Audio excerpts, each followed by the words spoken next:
Bom, olá pessoal, boa noite a todos. Vou deixar essa aula gravada aí, né? Bom, pessoal, então, na aula passada eu falei sobre a parte dos processos psicrométricos, né? Que é justamente os 7 processos para fazer ali o condicionamento do ar, né? Então, é a parte de mistura de dois ar, né? Duas massas de ar com umidade distinta, né? Logo com conteúdo de energia também diferente. Falei sobre o aquecimento, né? Com o aquecimento sensível, que é aquele que é só do ar, né? Sem alterar a umidade. Tem ele também sem desumidificação, ou seja, você resfria sem retirar a umidade do ar. Aquele que você desumidifica, então o nosso processo de climatização é esse, resfria, retirando a umidade, né? Tem o que resfria e umidifica, são o caso, por exemplo, das unidades de congelamento e resfriamento de alimento, que eu preciso manter uma certa umidade relativa do ar ali, né, para manter características do alimento. E também para algum e esse também resfriamento e umidificação eu também posso utilizar nos sistemas de torre de resfriamento, né, no sistema água ali, quando eu preciso retirar o calor da água, né? E o aquecimento, tanto com umidificação e também com desumidificação. Bom, pessoal, falando um pouco aí na aula de hoje, então, quero falar sobre a parte do conforto térmico. Conforto térmico, pessoal, ele é bem subjetivo. Então, né, tanto que a gente tem aquela clássica briga pelo ar-condicionado, né? Ah, não está frio demais, o vento está muito frio, não, está muito quente. Depende de cada pessoa. E o que a gente entende que é conforto térmico? Então é aquela temperatura e nível de umidade, e aqui a gente não se sente nem calor, né? Aquele calor que a pessoa sua, e nem aquele que a pessoa está tremendo de frio. Ou seja, nem calor nem frio, só está confortável termicamente. Como é difícil estipular, né? A gente viu que cada pessoa, né, é bem particular, cada pessoa tem um sentimento ali de conforto térmico. Então, estipulou ali, meio que grosseiramente, uma temperatura e uma umidade, a gente chama ideal para conforto térmico. Geralmente orbita ali entre 23 e 26 graus Celsius e a umidade relativa do ar é 60%. Ou seja, também não pode ser aquela umidade muito alta, que fica também, já dá aquela sensação de sudorese, já não é tão bom. Bom, pessoal, então o ar-condicionado que a gente tem hoje, né? Foi criação do engenheiro mecânico, né, Willis Carrier, né, foi formado lá em 1902 na Universidade de Cornell, né, dos Estados Unidos, que ele inventou um processo mecânico para condicionar o ar, né, e não era uma forma de climatizar o ar e ter um controle climatizado nos ambientes fechados, né. Então, uma forma ali de manter um conforto térmico e um clima mais agradável. E naquela época, pessoal, muitos inventores, né, tentaram fazer uma máquina assim que pudesse, vamos dizer assim, climatizar o ambiente, mas nenhum deles se mostraram viáveis economicamente. Apenas ali o do Willis Carrier, o que a gente tem hoje. Bom, e a popularização desse ar-condicionado, ele ocorreu na década de 20 lá nos Estados Unidos, né, onde então ele foi inserido nos primeiros lugares nos prédios públicos, como, por exemplo, Câmara dos Deputados, Senado e escritórios da Casa Branca. E também foi de grande importância para a indústria cinematográfica, né? Então, por exemplo, não tinha sessão de cinema naquela época, no verão, que é muito quente, a sala fechada, né? E o cinema tem que ser de propósito, né? Tem que ser propositadamente fechado, né? Escuro, porque precisa fazer a projeção, precisa mostrar ali a tela de projeção, tem que ser devidamente escuro, pode ter iluminação externa. E só que então, na época do verão, ainda mais Estados Unidos, né? Muito extremo, muito extremado, né? Ou elas eram fechadas ou ficavam vazias, ninguém conseguia suportar. Com ar-condicionado, né? Com ar-condicionado isso mudou, né? E somente após o falecimento do Carrier, pessoal, em 1950, é que esses modelos de ar-condicionado lá começaram a ser produzidos em série, né? Ou seja, começou a ser vendido para o público em geral. Então, iniciou essa constante expansão e desenvolvimento e, por consequência, diminuição, né, Então, por exemplo, no Brasil, a primeira instalação de refrigeração que tem notícia foi no frigorífico Renner, né, lá no município gaúcho de Montenegro, por Jacob Renner, em 1912. E então, pessoal, a gente vê, né, no Brasil, coisas de anos atrás, era o quê? 5, 6 mil um aparelho de ar-condicionado. Hoje, a gente consegue achar aí por menos até de 2.500, né? A gente consegue achar aparelhos high-wall aí muito baratos, muito mais acessíveis, né? Ah, bom, então, pessoal, o sistema de climatização é para atingir o chamado conforto térmico, né? Então, independente da época do ano, né? Se é um período mais quente ou mais frio, como a gente está lidando com o Brasil, né? A gente sabe que praticamente aí são duas estações do ano, né? Um clima mais seco, um clima mais seco e quente, né? Durante 6 meses do ano, outros 6 meses um clima mais quente e úmido. Basicamente, aí são duas estações bem definidas, né? No sul do Brasil que você vai ter as 4 estações ali mais bem definidinhas, né? Então, os equinócios lá de primavera e outono, né? Que um é transição para o verão, outro transição para o inverno, e os extremos, né? Então, o extremo de calor no verão e o extremo de frio no inverno. Ainda assim, você vai ter algumas variações ali, né, nessas estações no sul do Brasil. Bom, e então essa preocupação do conforto do Brasil, pessoal, ela é bem recente, né? O conforto térmico não é antigo, é pouco tempo, começou em 2005 e quando entrou em vigor a norma NBR 15220, que é essa norma, ela trata do desempenho térmico de edificações da BNT. Daí essa norma, então, influenciou o desenvolvimento das pesquisas dos materiais adequados para cada tipo de clima e adaptar esses projetos a conceitos, por exemplo, fator de calor solar, ventilação cruzada e resistência térmica, né? Porque tudo isso a gente sabe que influencia, né? Incidência do sol, se a minha edificação está com insolação direta, se ela está mais protegida, principalmente ali por alguns anteparos e árvores, né? E também a resistência térmica, principalmente com relação aos materiais que impedem, por exemplo, de entrar calor né, infiltrar calor dentro da minha edificação. Não só isso, né?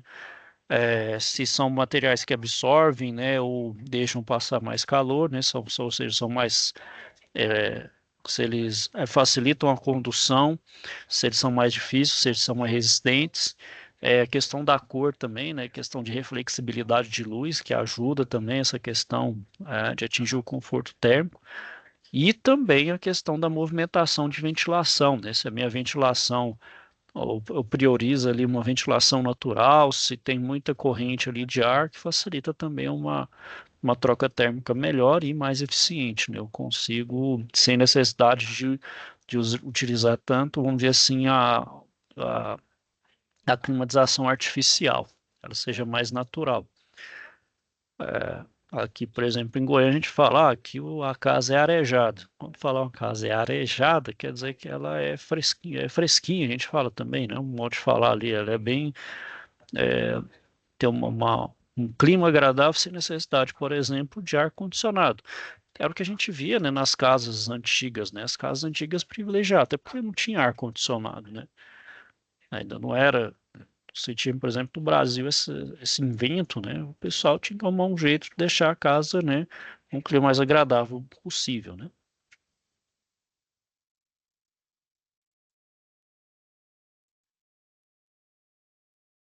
Bom, então, pessoal, para garantir esse conforto térmico, eu preciso dos fatores principais, né, que é a temperatura do ar, a umidade relativa, e além disso, eu precisar do movimento do ar, que é o fluxo de ar natural, e a radiação. Bom, e esses fatores aí, movimento do ar e radiação, depende da vestimenta, né, do ocupante do recinto, além do nível de atividade. Então, por exemplo, o conforto térmico de uma pessoa que está mais parada é diferente de uma outra pessoa que ela está mais movimentando ali, ela está fazendo ali ela está se agitando, ela está tendo uma atividade intensa. Então, isso também é uma forma diferente de se considerar, né? Então, a mesma pessoa tem um jeito quando está mais parada e ela é mais agitada quando fica ali, né, fazendo uma atividade mais intensa. Bom, então, pessoal, só que eu falei, isso é muito subjetivo. Então, como falar assim, o conforto térmico é isso, né? Tem aquela estipulação que eu falei de temperatura e umidade, então a temperatura orbitando entre 23 e 26 graus e a umidade relativa do ar ali em torno de 60%. Depende muito, né? Tem pessoas que sentem com menos, né? Ou seja, 23, 26 graus está muito quente, ou para algumas pessoas está muito frio, tem que ser perto ali de 29, 30 graus. A umidade relativa do mesmo jeito, a gente sente bem com umidade relativa muito alta, em torno de 90%. Tem gente que é com menos, temperatura ali, umidade, por exemplo, em torno de 40, 50%. Bom, então, pessoal, para essas condições de conforto térmico, tem uma forma de balizar ali, né? Então, a norma BNT 16401, ela utiliza a norma americana, né? Que é a ASHRAE ali, que indica uma sensação neutra, que é zero. Então, zero ali sempre é neutro. Com a sensação de leve quente a muito quente, orbitando com +1, +2 e +3, ou de levemente frio a muito frio, orbitando entre -1, -2 e -3. E o conforto térmico é justamente orbitando ali da condição neutra, mais ou menos meio, ou para cima para muito quente, para cima do quente um pouco, ou para cima ou para baixo ali do frio. Então é bem sutil mesmo, não é nem o extremo, nem um extremo nem o outro, nem no extremo do frio, nem no extremo do quente. Por isso que ali é uma média, né? E é bem extremamente relativo. Uma vez falam que é subjetivo. Bom, então estudos teóricos e pesquisa de laboratório, né, através dessa tipo de pesquisa ali, nessa forma de avaliação, ela acha parâmetros relacionados, por exemplo, às atividades físicas desenvolvidas e tipo de roupa usada. Qual a porcentagem das pessoas que expressaria determinada avaliação de sensação térmica em determinadas condições ambientais. É meio que você considera agora fazer uma ponderação, né? Você pondera, fica uma coisa mais fidedigna, né? E tudo que aí, pessoal, de fato, né, tem relação, né? Por exemplo, no frio, né, o que que é o frio? O frio, o meio externo está mais frio que o nosso corpo. O nosso corpo sempre tenta fazer a regulação de temperatura.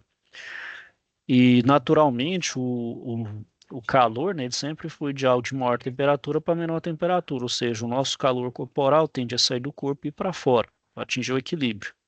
Por isso que a gente utiliza roupas isolantes, para fazer com que o calor que é gerado ali fique no nosso corpo e evitar que a gente, né, perca calor por meio. Por isso que a gente morre de hipotermia.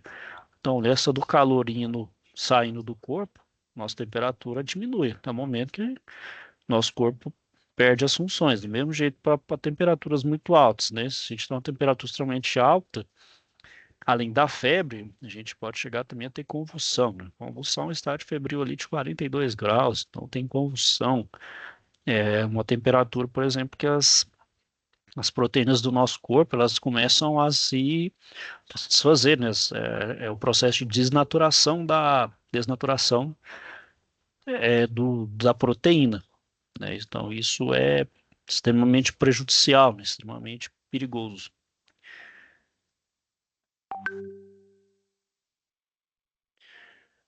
Bom, pessoal, então esses parâmetros aí para produzir o conforto térmico para atingir 80% ou mais das pessoas, da população, geralmente é válido para os grupos homogêneos, sendo usando roupas típicas da estação, ou seja, para o verão ou inverno, né?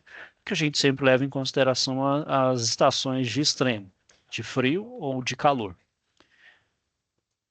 Bom, e aqui, pessoal, a faixa de temperatura e umidade relativa que delimita essa região de conforto, ó, proposta pela ASHRAE, ó, até pela própria carta psicométrica, admitindo o uso de roupas típicas de estação. Então, roupas mais leves no verão e roupas mais pesadas no inverno. Então, por exemplo, aquilo que eu falei do frio, vale para o calor também, só que agora o calor, a temperatura externa está maior que a do nosso corpo. Então, o que que é a tendência? O calor sempre sai de algo de maior temperatura para de menor temperatura. Então, o nosso corpo começa a receber o calor. Aí começa a esquentar demais. Para o nosso corpo regular ali os 37 graus, que é o padrão, o nosso corpo regula através de que? Sudorese, né? A gente começa a suar. Então a gente começa a expelir água pelo corpo, né? Principalmente aqui pela pele. É justamente uma forma de resfriar o nosso corpo, né? manter a temperatura ali no nível normal, que é de 37 graus. Então, ao sair ali o suor, né, a água, a gente está transpirando. Então, a gente perde a água e aí então a gente consegue, vamos dizer assim, refrigerar o nosso corpo, né? Nossa pele funciona com uma espécie de radiador, né, de trocador de calor. Então, joga água ali, né, uma camada de água na nossa pele, melhora, por exemplo, a troca de calor. Porque quando a gente está suando ali para um tempo, a gente com tese fica, nosso corpo ali, né, passa ali a mão no braço, está mais frio, né? Nosso corpo está em tese, está um pouquinho mais frio. Bom, então essa é a equilíbrio térmico, né? O nosso corpo precisa sempre estar mantendo, por isso que é a questão do conforto térmico. A premissa é manter a nossa temperatura corporal sempre constante, né? Chamada de homeostase. Bom, então, pessoal, a gente tem então no verão, que é o de extremo, né?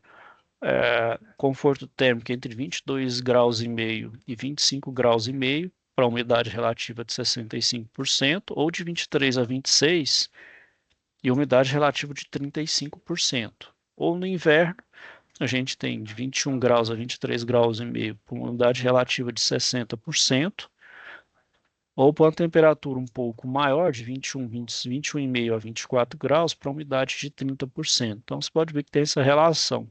Se a umidade relativa é um pouco mais alta, a temperatura é mais baixa. Se a umidade relativa é mais baixa, a temperatura também pode baixar aqui, ó, questão do conforto térmico. Então, isso, pessoal, por isso que fala que é muito, varia bastante. Tem como você estipular, falar, é isso, bate o martelo, é isso, né? Então, aqui a gente vê, climatização até dentro de casa mesmo ali, ó. Vamos pôr ali uma família com pai, mãe, dois filhos ali, ó. Tiver uma sala com ar-condicionado, vai ter a briga ali. Ah, tá muito frio, tá muito quente. Não, diminui, aumenta a temperatura, aumenta o vento. Então isso gera, cada um tem a sua condição de sensação térmica para cada estação. Aí foi o que eu falei, né, pessoal, da questão aí do uso de roupas, né?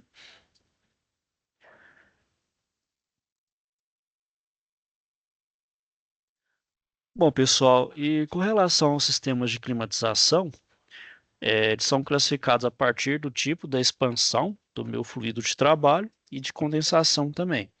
Então, em relação ao tipo de expansão, a gente tem o sistema de expansão direta, onde é o próprio fluido refrigerante que circula no ciclo de refrigeração, que recebe calor do ambiente condicionado por meio do evaporador, ou seja, ele já é meio que entra em contato direto com o ar que vai ser climatizado. Pode ser instalado no ambiente, né, feito entre os próprios trocadores de calor, entre o evaporador e o condensador, ou por sistemas dotados, né? E também a gente vai ter o de expansão indireta, ele vai utilizar um fluido secundário, no caso eu vou utilizar a água. A água então vai retirar o calor por meio para retirada de calor do meio do ar resfriado, então vai ser de forma indireta, né? Então eu troco o calor ali, então meu ar passa por uma espécie de duto, troco o calor ali com a água e depois ele volta com o ar mais gelado, assim, com o ar mais frio, aí ele vai e é suflado. Aí eu faço esse reciclo ali. Uso um trocador de calor para a água trocar o ar ali com a água trocar o calor com o ar. Bom, então de expansão direta a gente tem aí os ar-condicionados de janela, o ACJ, muito antigo. Ainda tem, a gente acha em alguns lugares, mas bem mais raro. A gente tem um split, que hoje é o mais vendido, né, o mais acessível.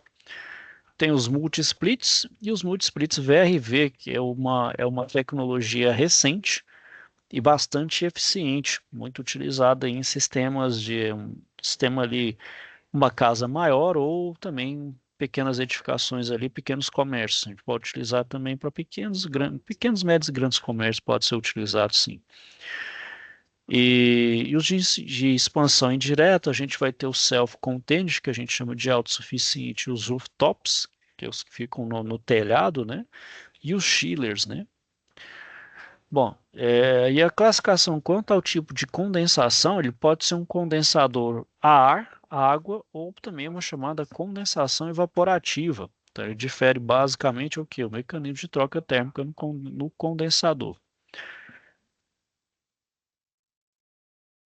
Bom, então na condensação a ar, o que que acontece, né? O que que é o condensador? Eu vou rejeitar aquele calor que está presente no fluido, que veio lá do evaporador, ainda se aumentou um pouquinho na passagem do evaporador. Bom, então pode ocorrer de maneira natural ou forçada, e a gente vai utilizar ventiladores, né? De forma natural, a gente vê muito isso nos refrigeradores, né? E os ventiladores a gente vê nos sistemas de ar-condicionado. Então, é o sistema típico dos condicionadores de janela e splits, né? E pode ser encontrado também nos outros sistemas. E nos equipamentos com condensação a água, então, o dissipador do calor ocorre no trocador de calor, que é casco-tubo, né? Então, não vai ser o ar fluindo ali por aletas, vai ser um tubo no outro passando ali trocando o calor, né? Onde utiliza um meio de resfriamento. Então aqui, por exemplo, tem uma circulação forçada, convecção forçada, então vou ter um ventilador ali que joga o ar aqui, né? Passando por essas aletas e o meu fluido passando dentro desse tubo aqui, né? Dentro dessa tubulação. Ele vai trocando calor com o meio. Aqui eu tenho um trocador de calor, né? Que é justamente casco-tubo. Então aqui tem um que entra por cima e o outro aqui sai por baixo. Entra aqui por cima e sai por baixo, né? Vem aqui e o outro faz o sentido contrário, entra por baixo aqui e sai por cima, para fazer um contrafluxo e fazer a troca de calor.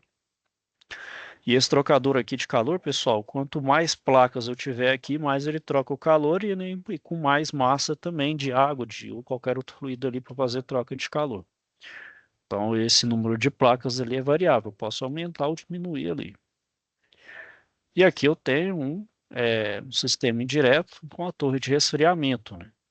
Onde eu tenho a água que eu jogo aqui por cima e eu tenho um ar aqui que eu jogo, né, jogo de baixo para cima para fazer a troca do ar com a água. A gente chama aí de torre de resfriamento, né? E a gente também, pessoal, tem a condensação evaporativa. O que que é essa condensação evaporativa? É mediante a utilização dos equipamentos denominados de condensadores evaporativos. Então, eles vão combinar uma serpentina de resfriamento a uma torre de resfriamento com ar forçado, né? Então, aqui o ar ele é aspirado por meio das entradas de ar, geralmente na lateral, escoando no sentido ascendente, ou seja, de baixo para cima, né? Então, ele joga de baixo para cima, através de um feixe tubular. Então, vai ter um fluxo e no fluxo contrário, passando por uma serpentina, vai passar então ali o fluido. Aí o escoamento, além disso, pessoal, eu vou molhar, né? Eu vou umedecer, vou gerar uma camada ali de água nesse tubo para fazer o quê? A evaporação de parte dessa água. Então, eu vou aumentar o conteúdo de umidade no ar que circula no interior do equipamento. Então, esse ar inicialmente está com uma umidade menor, por estar ali úmido, molhado a superfície, esse ar vai pegar uma parte dessa umidade, ou seja, ele vai aumentar a sua umidade relativa. E essa camada de água, de certa forma, ela melhora a troca de calor, ou seja, é como se fosse uma camada a mais, melhora principalmente o coeficiente global de transferência de calor se eu estivesse utilizando somente o tubo seco. Então, qualquer transferência de calor, primeiro é entre o fluido refrigerante no interior do feixe tubular e o filme de água, ou seja, passa ali do fluido, né, passa ali na camada né, na espessura da parede, né, da tubulação, e depois ele passa pela água. Aí o calor absorvido pela água, né, então a água absorve um pouco desse calor e é transferido para a corrente de ar. Pode ser, então ele vai fazer de duas formas, de forma sensível, devido à diferença de temperatura, e na forma latente, que dependendo do calor ali que ele absorve, essa água evapora. Por evaporar, então ela vai mudar de fase, vai passar de líquido para vapor. Então, só do fato de ter um calor latente aqui, pessoal, já melhora muito esse coeficiente global de transferência de calor. Por isso que ele é mais eficiente se eu tiver só o tubo seco, sem a troca ali sem uma água adicionada ali no conteúdo de água adicionado ali no elemento. Bom, é o mesmo princípio da torre de resfriamento, né? Então, aqui esse desempenho é influenciado pela temperatura de bulbo úmido e é possível obter, né, através desse sistema de condensação água, a gente pode achar temperaturas e pressões de condensação inferiores obtidas na condensação a ar, que é limitado, em última instância, pela temperatura de bulbo úmido. Então, aqui, né, a torre de resfriamento, por a gente estar lidando com parte úmida, a gente lida, então, com a temperatura de bulbo úmido. Bom, falando um pouco dos equipamentos de climatização, pessoal, a norma 16401, ela é de 2008, ela vai classificar os equipamentos de climatização em duas grandes categorias. Os chamados autônomos, que vai incluir o compacto, self-contained a splitão, o rooftop, os mini splits, os multi splits de janela. Que aí são ali aqueles aparelhos únicos e que a gente está, né, dentro do que a gente conhece, por exemplo, na nossa residência. Já o central, né, que são sistemas para edificações, grandes prédios aí, seja comerciais ou até industrial, a gente vai ter a central de água gelada, que é os chillers, e a central multisplit VRV, ou VRF. No nosso prédio aqui, que a gente está aqui em Goiânia, a gente utiliza um VRF. Dá problema pra caramba, mas extremamente eficiente. Bom, e os condicionadores de ar compactos do tipo self-contained, que a gente chama de autossuficiente, ela é definido pela própria norma 16401, uma unidade com capacidade geralmente superior a 17 kW. Então a gente vai fazer uma conversão aqui que eu não sei de cabeça também não. Conversão quilowatt para BTU.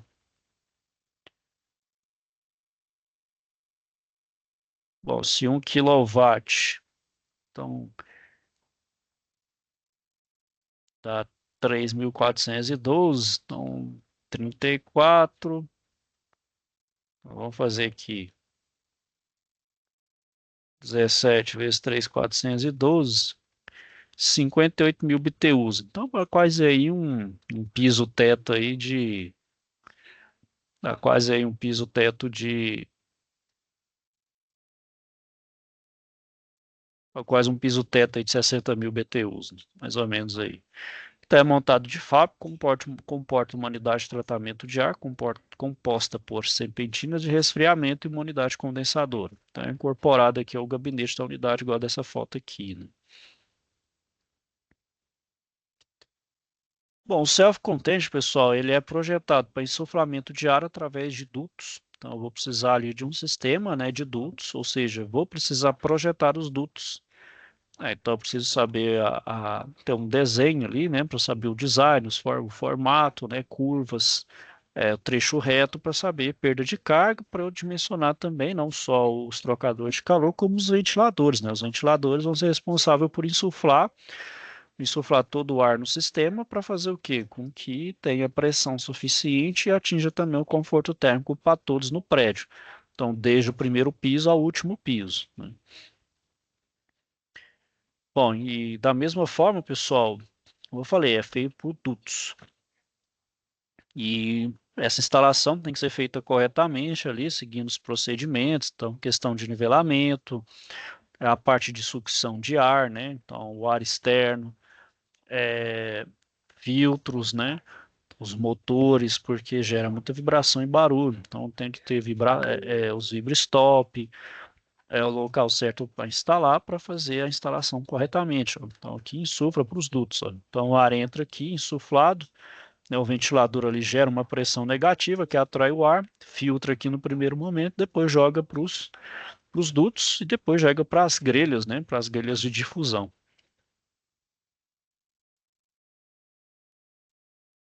Bom, os mini splits, pessoal, a norma 16401, ela é composta por unidade de tratamento de ar por expansão direta. Geralmente a capacidade pequena aí, menor que 10 kW, e ela é instalada no interior do ambiente. A gente denomina então unidade interna, que realiza então a insuflação do ar por meio de um difusor de ar incorporado ao gabinete da unidade, sem os dutos de ventilação. Então, por exemplo, suprimento de refrigerante ele é realizado por uma unidade condensadora instalada externamente. Então, o nome split é divisão, ou seja, se no ar-condicionado de janela era tudo num lugar só, aqui eu dividi o compressor, ou o condensador do evaporador, e o meu compressor fica junto da unidade externa, que é o condensador.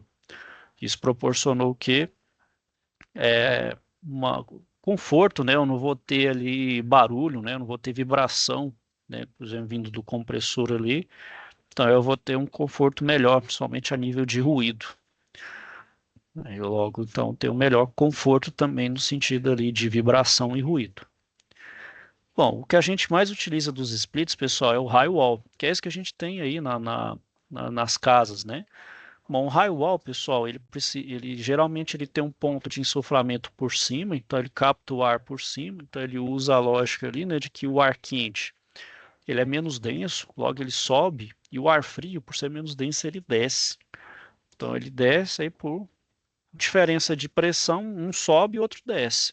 Aí esse ar quente chega lá no evaporador, é insuflado ali para dentro, o ventilador ali dentro gera uma pressão negativa que pega esse ar lá de cima, passa pela serpentina e resfria o ar, evaporando ali, né, o fluido refrigerante. Então, aí por isso que na instalação eu preciso de espaços lateral, principalmente em relação ao teto, né? Eu não posso ficar muito próximo do teto, senão não tem como captar o ar. Eu vou diminuir sua eficiência, eu vou fazer ele gastar mais. Realmente ele fala que é em torno de 15 a 20 centímetros de espaço, ou até 30, dependendo do aparelho. A outra opção, pessoal, é o cassete 4 vias. Então você pode instalar ele nos tetos falsos, né? Você pode fazer um teto falso e instalar ele. Ele é bom, pessoal, porque ele tem 4 vias, ou seja, ele tem 4 vias de distribuição de ar. O que tem aqui, por exemplo, é um 4 vias. Ah, então ele dá uma boa distribuição. Ele tem um ponto fraco, pessoal. Eu falo que particularmente ele é ruim para diagonal. Então, geralmente tem alguns pontos cegos que o meu cassete 4 vias, se ele não for bem fixado ali, ele vai dar problema, ele não atinge todos os pontos de insuflamento de ar. Pode ser que vai dar algum ponto ali, a gente chama de ponto cego. Vai ter um ponto ali, bom, que não está gerando, não estou sentindo o ar, como se fosse o ar não está funcionando, mas fica naquele ponto, geralmente são nas diagonais. Só para vocês terem uma ideia, então aqui a gente tem o raio wall, tá vendo? Então a gente tem uma, duas, três, quatro vias. Então é 90 graus. Nessas diagonais ali, geralmente quem está mais um pouco afastado não sente tanto o efeito do ar. Então quem está em cima sente bastante, né? Principalmente se tiver o ar muito quente, ou perdão, um ar muito frio, aí você tiver o ar muito frio ali, sente, o pessoal na nuca ali. Então quem está fora da diagonal não sente tanto.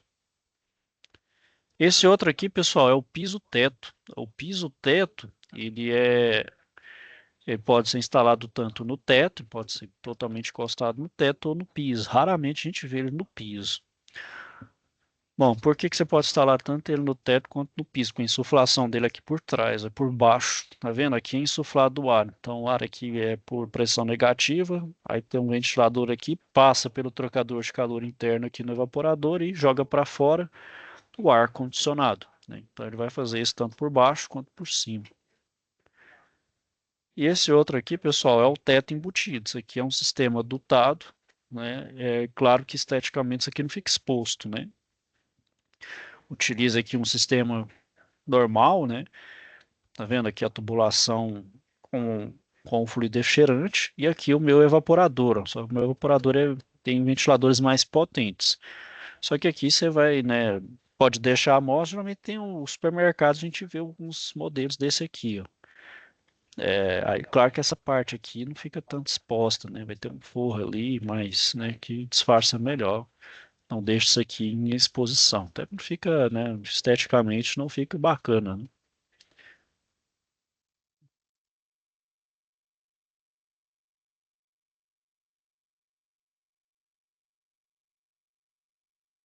Bom, então o high wall, pessoal, o high wall ele permite essa recirculação, na verdade, qualquer um, né? E além disso, uma parcela de ar de renovação, uma coisa que a gente não pode deixar de levar em consideração, né?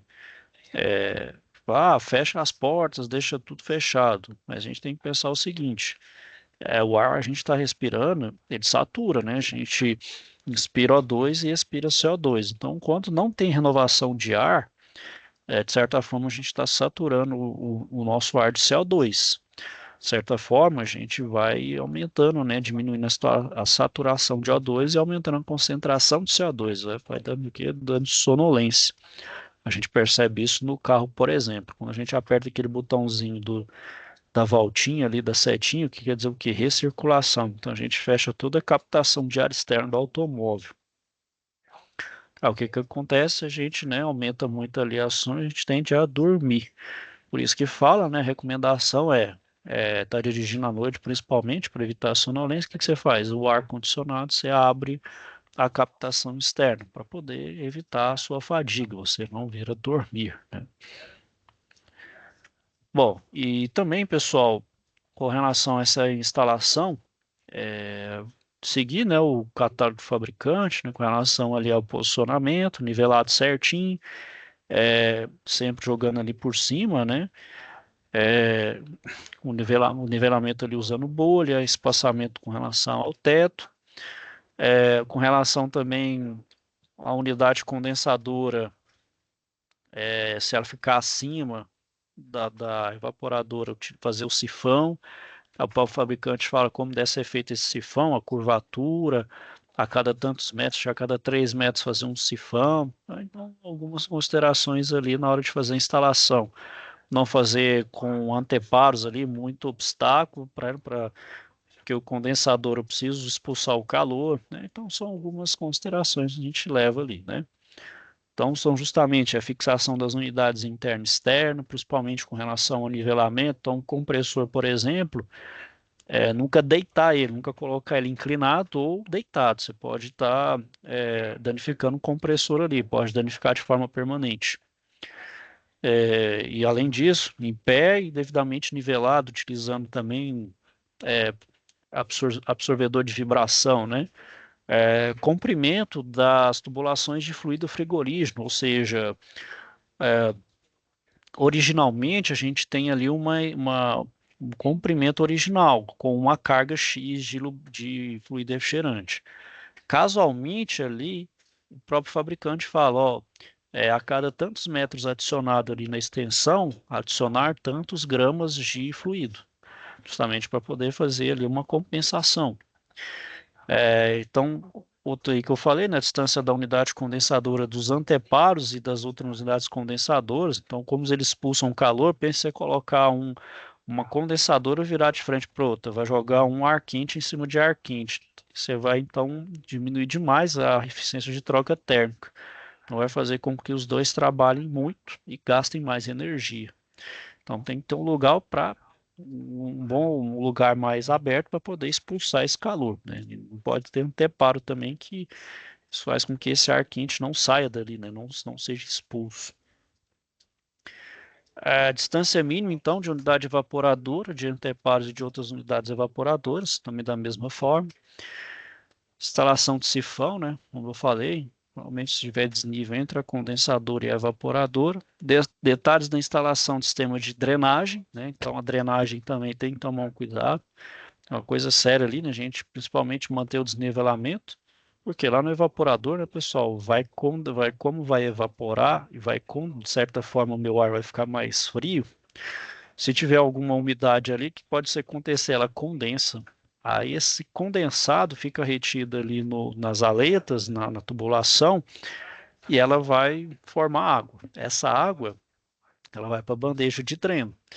Só que o dreno tem uma tubulaçãozinha. Se essa tubulação não tiver um desnível para a água descer, ela vai se acumular na bandeja e vai transbordar. E também aquele excesso de umidade ali fica propício para a proliferação de micro-organismos.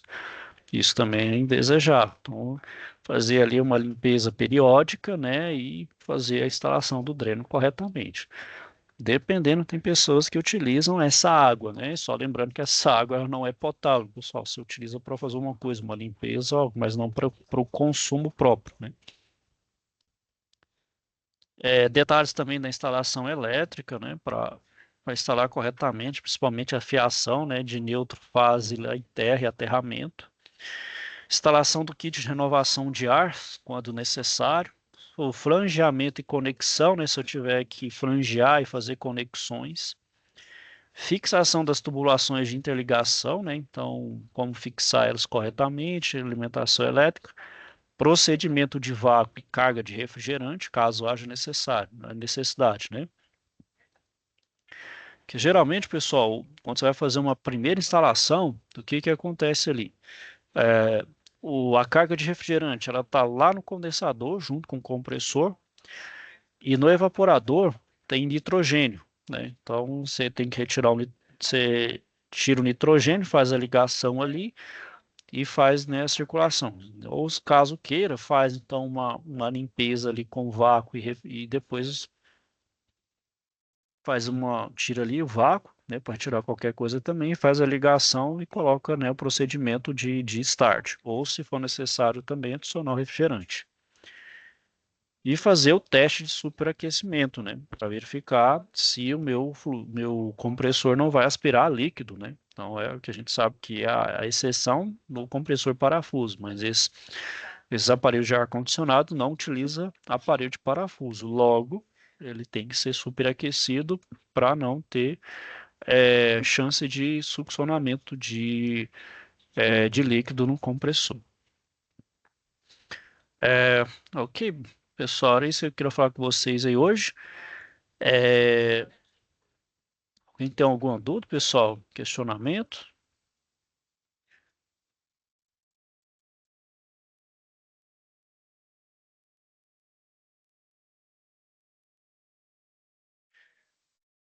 Bom, pessoal, eu vou finalizando aqui por hoje. Se tiver então alguma dúvida, questionamento, é só me procurar. Bom, pessoal, então é isso aí. Vou desejar a todos uma boa noite. E, pessoal, fiquem com Deus e até a próxima semana.